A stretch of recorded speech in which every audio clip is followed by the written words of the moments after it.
قاری صاحب تھے، امام صاحب تھے، کسی زمانے میں وہ رہ چکے، تو ہمارے علاقے میں بھی انہوں نے امامت کی تھی، تو میں وہاں جا رہا تھا، تو ان کے گاؤں پہنچنے سٹاپ پہ اتر کے تو میں تانگے پہ بیٹھا. تانگے والے کو میں نے کہا کہ وہ چونکہ اپنے گاؤں جا چکے تھے چھوڑ کے ہمارا علاقہ، تو میں نے کہا فلانے قاری صاحب کے یہاں جانا ہے. تو نیچے اتر کے تانگے والا ظاہر ہے کار والے سے تو غریب ہی ہوتا ہے، تو میں نے اس تانگے والے سے کہا کہ میاں کرایہ کتنا تیرا بنتا ہے؟ کہنے لگا میں مولوی صاحب دے پرونے کو کرایہ نہیں لیندا، اس لیے کہ انہوں نے ہمیں قرآن پاک پڑھایا ہے اور انہوں نے ہمیں. اور پھر میں وہ تانگے والا، اس کے کپڑے، اس کی طامت، اس کا سارا کچھ سادہ، تو میں بار بار میرا دل کرتا تھا کہ میری آنکھیں اس کی فوٹو کھینچ لیں، کیا شخص ہے، کیا انداز ہے. اور وہ مجھے کہنے لگا مولوی صاحب واپس کدوں کو جانا دے. میں نے ان سے کہا کہ میں نے نا جی شام کو ہی واپس لوٹ جانا ہے. تو کہنے لگے میں ڈیگر کو تک تہاڈا ویٹ کراں گا تو میں تمہیں ڈیکاں گا، ایک سواری کٹ پاواں گا. میرا دل کردا ہے مولوی صاحب دا پرونا واپس بھی فری جائے. کیا اس کی آمدن ہوتی ہے تانگے والے کی. وہ بندہ بھی یاد رہ گیا، یہ بندہ بھی یاد رہ گیا. خدا را ہم یاد رہیں گے.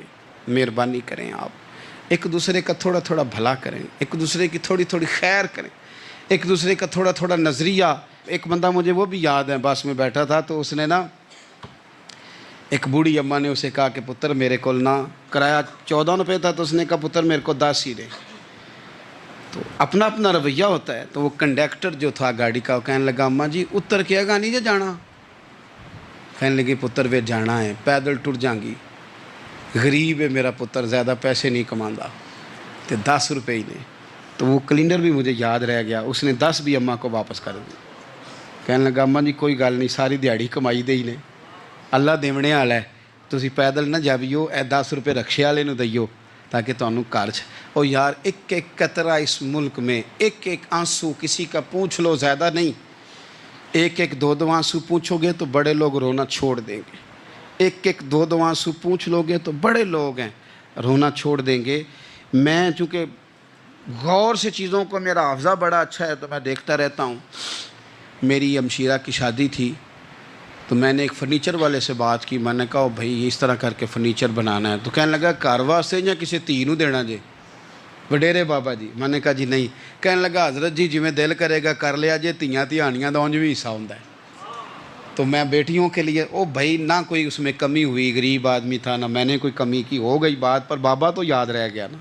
بھائی تھوڑا تھوڑا نا، یہ وطن ہمارا ہے، تھیاں بھی سانجیاں ہوندیاں نے تو انہاں دے دکھ بھی سانجے. اسی بڑے چنگے لوگ جے، ساڈے وڈیرے سانوں یہ نہیں سن کہندے فلانے دا جوائی ہے، وہ سانوں کہن سن ساڈے پنڈ دا جوائی ہے. اور چودھریوں کا بچہ بھی اتر کے سلام کر کے کہتا تھا پا جی تہاڈا بیگ میں نہ چالاں، گھر نہ چھڈ آواں، اپنا کلچر واپس لے آؤ. نہیں چاہیے ہمیں زیادہ موبائل، کونی ضرورت ہمیں ٹیکنالوجی کی، کونی اتنی لمبی چوڑی فوٹو کی. واپس آؤ. بیٹی اس پنڈ ہی ساڈی تھی ویاہی ہے، اتھے جدو برات جائے گی تو اس تھی دا بھی تحفہ جائے گا، کیونکہ اتھے یہ واپس آ جاؤ. نہ اتنے جدید بنو کہ خود غرضی ہو، نہ یہ جملے بولو کہ میں ضرورت پڑے تو گدھے کو باپ بنا لیتا ہوں. اس طرح نہ کرو. اپنی ہی مٹی پہ چلنے کا سلیقہ سیکھو. کسی کے سنگ مرمر پہ چلو گے تو پھسل جاؤ گے. نبی کریم صلی اللہ تعالیٰ علیہ وسلم امی ہیں، لیکن حضور نے کائنات کے رازوں سے پردے ہٹا دیے. نبی کریم نے جینے کے سلیقے بتا دیے. حضور نے ہر شخص کو اس کے مقصد حیات سے آگاہ کر دیا. نبی کریم علیہ السلام نے وہ فلسفہ حیات بیان کیا کہ لوگوں کو صرف جینے میں ہی مزہ نہیں آیا، مرنے میں بھی مزہ آنے لگا. لوگ آگے بڑھ بڑھ کے جانیں پیش کرنے لگے، اپنی اولادیں قربان کر. جو فلسفیوں سے کھل نہ سکا اور نکتہ وروں سے حل نہ ہوا، وہ راز ایک طیبہ والے نے بتلا دیا چند اشاروں میں. محبوب کریم امی ہیں، لیکن حضور نے اس طرح دنیا کو سکھایا، اس طرح دنیا کو پڑھایا، اس طرح حضور نے علم کے چراغ اور دیپ روشن کیے کہ قیامت تک جسے روشنی ملے گی نا، اسے صرف دروازہ مصطفیٰ سے ملے گی، اسے رسول کریم علیہ السلام کے در دولت سے ملے. کچھ لوگوں نے کہا کہ یہ اپنے پاس سے آیات بنا کے لاتے ہیں. اپنے گھر میں بیٹھ کے دعوے کر لینا تو کوئی مشکل کام نہیں نہ ہوتا، سارے لوگ ہی کر لیتے ہیں.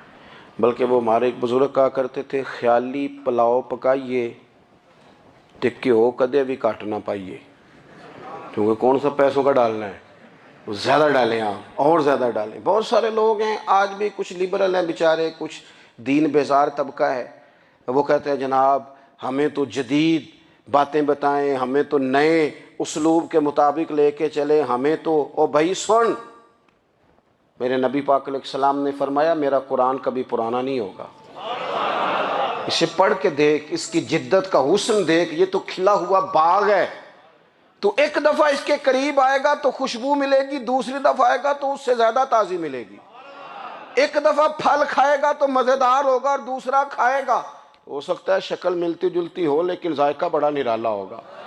تو تو صحیح نا، جب کچھ لوگوں نے کہا یہ خود سے بنا کے آیات لاتے ہیں تو فرمایا وَإِن كُنتُمْ فِي رَيْبٍ مِّمَّا نَزَّلْنَا عَلَىٰ عَبْدِنَا فَأْتُوا بِسُورَةٍ مِّن مِّثْلِهِ، اگر تمہیں کوئی شک ہے اس میں جو ہم نے اپنے بندہ خاص میں نازل کیا ہے تو تم بھی اس جیسی ایک آیت بنا کے لاؤ۔ اور چلو چیلنج کھلا ہی دے دیا، فرما وَادْعُوا شُهَدَاءَكُم مِّن دُونِ اللَّهِ، اللہ اور اللہ والوں کو چھوڑ دو، تفسیری ترجمہ عرض کر رہا ہوں، یعنی صحابہ کو چھوڑ دو، حضور کے ماننے والوں کو چھوڑ دو، باقی ساری دنیا کے کافر اکٹھے ہو جاؤ، ایک آیت بس قرآن جیسی لے کے آؤ، ایک آیت لے کے آؤ، ان کنتم صادقین، اگر تم سچے ہو۔ جوانوں سنو، کہا ایک آیت، اور یہ چیلنج آج تک قرآن مجید کا موجود ہے، آج تک وَإِن كُنتُمْ فِي رَيْبٍ مِّمَّا نَزَّلْنَا عَلَىٰ عَبْدِنَا فَأْتُوا بِسُورَةٍ مِّن مِّثْلِهِ، تم قرآن کے مقابلے کی ایک صورت لے کے آؤ اور سارے حمایتی اکٹھے کر لو اپنے، ان کنتم صادقین، اگر تم سچے ہو۔ جواب تو ادھر سے آنا تھا نا، لیکن کائنات کے رب نے جواب بھی خود دیا، فرمایا فَإِن لَّمْ تَفْعَلُوا وَلَن تَفْعَلُوا، اگر تم نہ لا سکے، اور فرمایا تم لا سکتے بھی نہیں، اگر تم نہ لا سکے اور تم لا سکتے بھی، نہ خنجر اٹھے گا نہ تلوار تم سے، یہ بازو میرے آزمائے ہوئے ہیں، وَلَن تَفْعَلُوا، تم لا بھی نہیں سکتے، فَاتَّقُوا النَّارَ الَّتِي وَقُودُهَا النَّاسُ وَالْحِجَارَةُ، پھر اس آگ سے ڈر جاؤ جس کا ایندھن آدمی اور پتھر ہے، اُعِدَّتْ لِلْكَافِرِينَ، بنائی کافروں کے لیے، بنائی مومنوں کے لیے تو رب نے جنت بنائی ہے، اُعِدَّتْ لِلْكَافِرِينَ، یہ دوزخ اللہ نے کن کے لیے بنائی ہے؟ اُعِدَّتْ لِلْكَافِرِينَ کہتا ہے کافر کے لیے بنایا۔ تو اللہ تبارک و تعالیٰ نے میرے رسول پاک صلی اللہ تعالیٰ علیہ وسلم کو وہ کتاب عطا فرمائی، اور پھر حضور کی فصاحت و بلاغت، معرفت، دیکھو ایک ہوتا ہے گھنٹوں باتیں کرنا، ایک ہوتا ہے کئی والیم پر مشتمل، کئی جلدوں پر مشتمل کتب کا لکھنا، اور ایک ہوتا ہے کسی بندے کا ایک بات کرنا اور سامنے والے کی طبیعت کو اتنا جگا دینا کہ اگلی بات فوراً ہی اس کی سمجھ میں آ جائے۔ اور حضور نہ کسی کی انا کو نہیں جگاتے تھے، ہم بعض اوقات کسی سے خطاب کرتے ہیں، بات کرتے ہیں تو سامنے والے کی انا کو جگا دیتے ہیں، ٹھیس پہنچاتے ہیں، وہ کہتا ہے چل پھر تگڑا ہو جا میں بھی آیا۔ حضور انا نہیں جگاتے تھے، میرے نبی پاک ضمیر جگاتے تھے تاکہ وہ شخص فیض حاصل کر سکے، اسے کچھ ملے۔ نبی کریم کا جو انداز تکلم ہے وہ اس طرح کا ہوتا تھا کہ انسان خود بخود کھل اٹھتا تھا کہ مطلب یہ بات ہونے کیا لگی ہے، مطلب حضور کیا فرمانے لگے۔ نبی کریم صلی اللہ تعالیٰ علیہ وسلم، ایک دن محبوب کریم نے صحابہ کے بیچ حضور کی فصاحت و بلاغت دیکھے، فرمایا محبوب نے کتنا نادان ہے وہ شخص جو اپنے ماں باپ کو گالی دے۔ کھلی ہو گئی لوگوں کی آنکھیں، کان کھڑے ہو گئے کہ یا رسول اللہ کون ایسا بدبخت ہے جو ماں باپ کو گالی دے گا۔ تو اب جب سوالات ذہنی سطح پر پوری طور پر ابھر گئے نا، تو اب رسول کریم نے بات سمجھائی، یہ ہے فصاحت و بلاغت، تیرے آگے ہیں یوں دبے لچے فصحاء عرب کے بڑے بڑے، کوئی جان منہ میں زبان نہیں بلکہ جسم میں جان نہیں۔ یا رسول اللہ کون ایسا نالائق ہے جو ماں باپ کو گالی دے؟ اب جب ذہنی سطح یہاں تک ابھر آئی تو اب حضور نے سمجھایا، فرمایا جب تم کسی کے ماں باپ کو گالی دو گے نا تو وہ بھی تو جواب میں تمہارے ماں باپ کو دے گا نا. تو فی نفس ہی یہ تم نے خود ظلم کیا ہے اپنے ماں باپ پر. کیوں تم نے ایسا لہجہ اختیار کیا کہ جس سے سامنے والے کی انا جاگ جائے اور وہ تمہارے مقابلے میں آ کر کے کھڑا ہو جائے؟ کیوں تم نے اس طرح کے انداز اختیار کیے کہ جس سے سامنے والا بھی سارے پنجے کھڑے کر کے باہر نکل آئے اور کہے آ جاؤ پھر میں بھی میدان میں حاضر ہوں؟ رسول کریم کی فصاحت، بلاغت دیکھیں نا، حضور 2-4 جملوں میں ساری بات سمجھا جاتے ہیں. ایک حدیث پاک اگر ہماری سمجھ میں آ جائے، ایک روایت نبی پاک صلی اللہ تعالیٰ علیہ وسلم نے فرمایا خوبصورت مسلمان وہ ہے جو بے مقصد باتوں کو چھوڑ دے. لو اس سے پوری زندگی سجائی جا سکتی ہے، ایک جملے سے پوری زندگی سواری جا سکتی ہے. کوئی لمبی چوڑی باتوں میں جانے کی ضرورت نہیں. کہا خوبصورت مسلمان یہ ہے جو بے مقصد باتوں کو چھوڑ دے، لا یعنی باتوں کو. کیا کہتے ہیں ہمارے دیہات کے لوگ، جڑے پنڈ جانا نہیں اودا راہ پوچھنے دی. لیکن آج کل لوگ باز آندے یعنی جس بات کا بالکل تعلق نہیں نا وہ بات بھی کرتے جاتے ہیں، جس کا شعبہ ہی نہیں وہ بھی چھلانگ لگا لگا کے اس میں آ جاتا ہے. ہم اپنا وقت ضائع کرتے ہیں، اپنی صلاحیتیں ضائع کرتے ہیں، اپنا نقصان کرتے ہیں.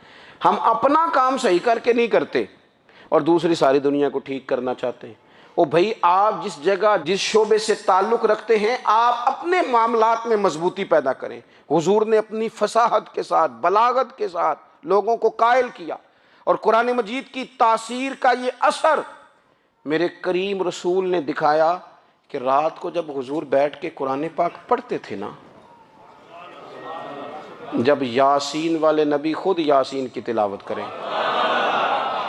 جب طٰہٰ والے محبوب خود طٰہٰ کی تلاوت کریں، غور کرو نا، جب مدثر والے محبوب خود ان جملوں کو ادا کریں، یعنی جن کے بارے میں آیت آئی ہے جب وہی یہ آیت پڑھیں کہ اِنَّا أَعْطَيْنَاكَ الْكَوْثَرَ، یعنی جن کا ذکر ہو رہا ہے جب وہ یہ بات کریں کہ یا ایھا النبی انا ارسلناک شاہدا ومبشرا ونذیرا لتؤمنوا باللہ ورسولہ وتعزروہ وتوقروہ وتسبحوہ بکرۃ واصیلا، جن کے بارے میں آیت آئی ہے جب وہ یہ کہہ رہے ہوں کہ ورفعنا لک ذکرک، جب وہ کہہ رہے ہوں والضحیٰ واللیل اذا سجا، ذرا اس کیفیت کو دیکھیں جب محبوب خود پڑھ رہے ہوں اور جو حضور پر آئی ہیں اس کا ذائقہ، اس کا لطف، اس کا انداز بھلا کیا ہوگا.